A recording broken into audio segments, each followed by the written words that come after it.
let's just understand the context behind maps, right? I mean, maps is not just about going from point A to point B. It is really a lot more than that. It's really about a web of streets. You see a lot of different traffic patterns.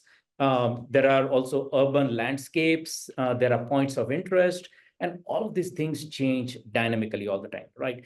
So the thing is, maps is a lot more than just going from point A to point B. Now, the thing is, maps are very critical for mobility. They really are the key ingredient for mobility. It is actually a very strategic element, right? It's not just some small capability. It's really the enabler for the last mile of mobility. So because it is very strategic, we really thought that this is something that we should own, that we should innovate. A few years ago, when we were trying to build a lot of features, in our applications using maps from other vendors, what we realized is that India was not really a focus for that. And this really hindered our ability to innovate. That was one thing that we noticed.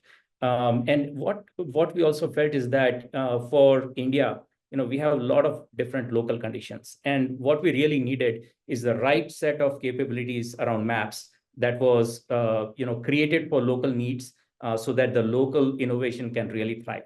Anyway, so these were the main reasons why we decided, hey, this is something we are going to innovate.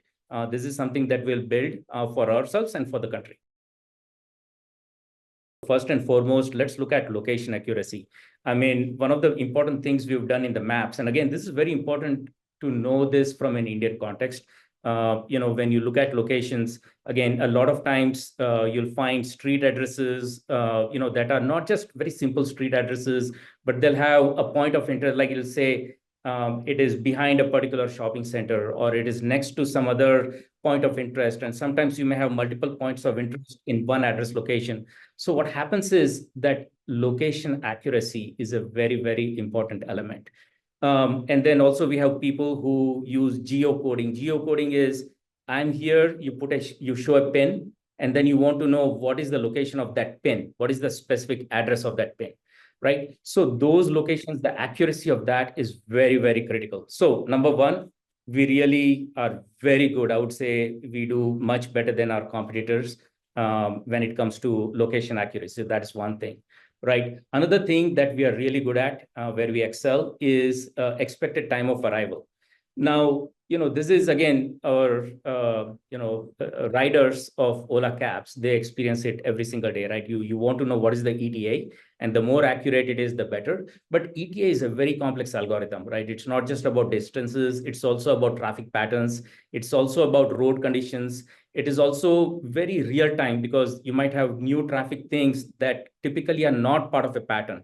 There might be a road closure, for example. So the point is, ETA is very dependent on a lot of factors, especially they change dynamically in real time. And that is another area. So the expected time of arrival, the prediction of that, we are really great at that. A third thing I would like to mention is search. So, people do searches, but searches can have mistakes when people are typing in. So the search needs to be very contextual. It needs to have a lot of localized information about the points of interest that you're looking at there, right? So when it comes to search accuracy as well as search latency, how accurately can you understand somebody's context when they're searching, and how fast can you react to that? Those two are additional aspects where we're really great.